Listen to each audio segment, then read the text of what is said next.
We've told this Amish dairy farmer in Lancaster County, Pennsylvania will protect his identity, as this father of 10, who we will call Fred, tells us the story of a man who came to his house a little over 5 years ago to buy puppies that Fred breeds as a side job. He seemed uncomfortable and nervous and fidgety, so that's when I started getting suspicious. His instinct was correct. These are 9 checks from November 2017. The name on each of them, George Santos. The checks to buy puppies obtained by CNN were written to Fred and other Amish dog breeders. They total more than $15,000. Fred says the man he then simply knew as George came with a female assistant, and they cut their deal in this very room we're standing in, the milk house. He says the man wanted 2 German Shepherds. He says, okay, we're going to take that puppy and that puppy, and his assistant grabs the 2 puppies, takes them out the door, and he pulls out a check. I was like, oh no, is this guy going to pay me with a check? But then I was very suspicious.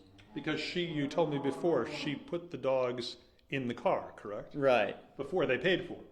Right. So you're suspicious because he's going to pay with a check, and you don't take checks.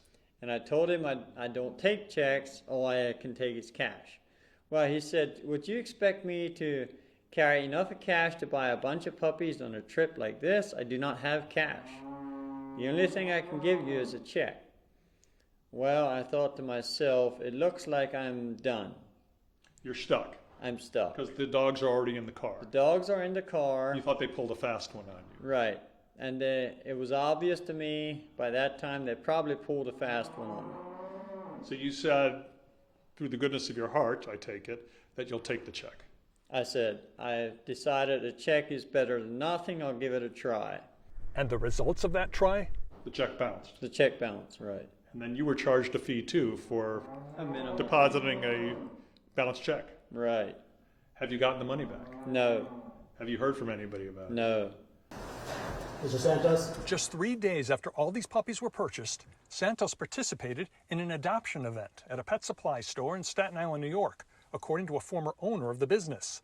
That man, Daniel Avesado, tells CNN he wrote a check for a few $100s to Santos's pet rescue charity following the event, but says he later saw his check online and that someone crossed out the charity name and wrote Anthony DeVolder, another name that Santos has used. New York Republicans are calling you a disgrace. We've received no comment from Santos or his attorney regarding all this. Santos was ultimately charged with theft by Pennsylvania authorities, but the charge was later dropped after Santos made a claim that somebody had stolen his checkbook, according to a lawyer who is a former friend of his. That lawyer, Tiffany Bogosian, says she no longer believes him. He's definitely, not qualified to be where he is in Congress, and he should really be in jail. This is George Santos. Right. Do you believe this is the man who bought your dogs and put them in the car and took them away from you? I feel it is. Based on my memory, I would say yes, it is. Fred loves dogs. He has his own and still breeds others. He's tried his best to forget about being fleeced, but Santos's ascension to Congress has made forgetting impossible. I'm disappointed that a person like that would have a chance to get in the House of Representatives. Gary Tuckman, CNN, Lancaster County, Pennsylvania.